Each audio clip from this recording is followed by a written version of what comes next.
और कथा ही तो एक ऐसी है जिसमें आदमी बुढ़ा नहीं होता, कहने वाला और सुनने वाला दोनों। पर दोनों कैसे होने चाहिए? तो गोस्वामी जी कहते हैं, श्रोता वक्ता ज्ञान निधि, कथा राम कहे गूढ़।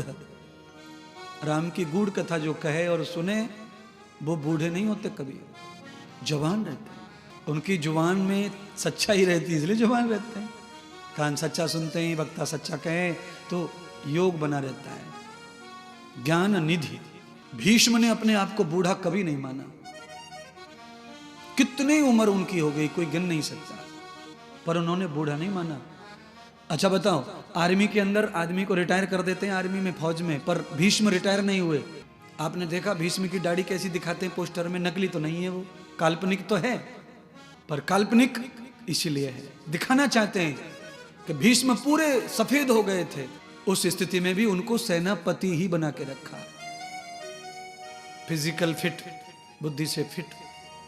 तो कैसे ये सब संभव कैसे हुआ? तो गोविंद बाबू ये समझ इसलिए हुआ क्योंकि एक तो वो ब्रह्मचारी थे और दूसरा ये था कि वो बहुत सत्संग के शौकीन, कृष्ण भगवान को बहुत सुनते थे, सत्संग के शौकीन थे। भीष्म और अर्जुन ने ही सुना गीता को पूरे महाभारत में, ये ध्यान सुनो। भीष्म जी ने भी सुना और अर्जुन ने सुना, क्योंकि अर्जुन भीष्म के बहुत प्यारे थे, लाडले थे, द्रोणाचार्य के लाडले थे अर्जुन, इसलिए गीता को सुना ही इन्होंने। धर्मराज ने भी नहीं सुना, भीम ने अर्जुन के साथ में नहीं सुना, खड़े तो सब रहे, पर इधर से सुना इधर से निकाला, केवल अर्जुन ने माना कन्हैया जी के ज्ञान को, इसलिए अर्जुन बूढ़े नहीं बने, भीष्म बूढ़े नहीं हुए महाराज। जिनको इस अवस्था से डर लगता है वो सत्संग की बातों पे चलो, फिर आप उस अवस्था में नहीं जाएंगे जिसको बूढ़ा कहते हैं। बोलिए, राम जी बूढ़े हुए क्या?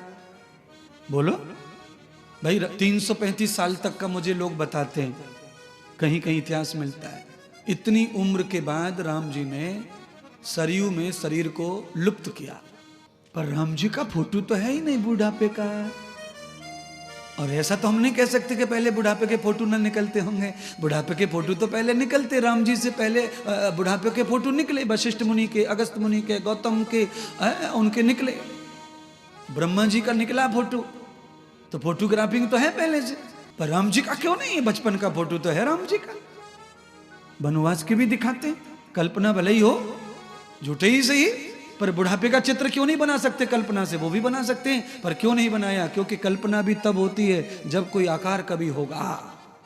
माइंड में कल्पना बिना आकार के कभी आ सकती नहीं है। ये जो ब्रेन है ये तो सैटेलाइट से चलता है ना, वायुमंडल से चलता है, ये खोपड़ी हवा से, ये सेंसर हवा से सब चीज लेते हैं। मेरे पास जो मैं आपको बोल रहा हूं, अब मैं और आप दोनों ये निश्चित नहीं कर सकते कि 2 मिनट के बाद मैं क्या बोलने वाला हूं, क्योंकि ना मुझे पता है ना आपको पता है। मुझे बिल्कुल नहीं पता मैं क्या बोलूंगा 2 मिनट के बाद, क्या निकलेगा, और आपको भी नहीं पता है। सेंसर से, वायु से सब कुछ आता है, इसीलिए वायु से जो शब्द समझ में आते हैं, उसीलिए उसको दूरदर्शन क्या कहते हैं उसको? हाँ, दूरदर्शन कहते हैं उसको। उसको अभी ज्यादा ज्ञान हो गया तो सैटेलाइट व्यवस्था भी कह सकते हैं आप। पर वो तरंगें वायु से यहां से वहां जाती हैं, और शब्द केवल तरंगों का ही प्रकार है, और शब्द कुछ भी होता नहीं है। अच्छा बोलो, इतनी देर से मैं बोल रहा हूं तो शब्द दिख क्यों नहीं रहा? इतनी देर में तो कमरा भर जाना चाहिए सब शब्दों से। अगर हम इतनी देर चना भी फेंकेंगे यूं यूं तो वो इकट्ठे हो जाए, ढेर लग जाता, शब्द का ढेर लग जाता, पर दिखता नहीं है वो, और दिखेगा भी नहीं।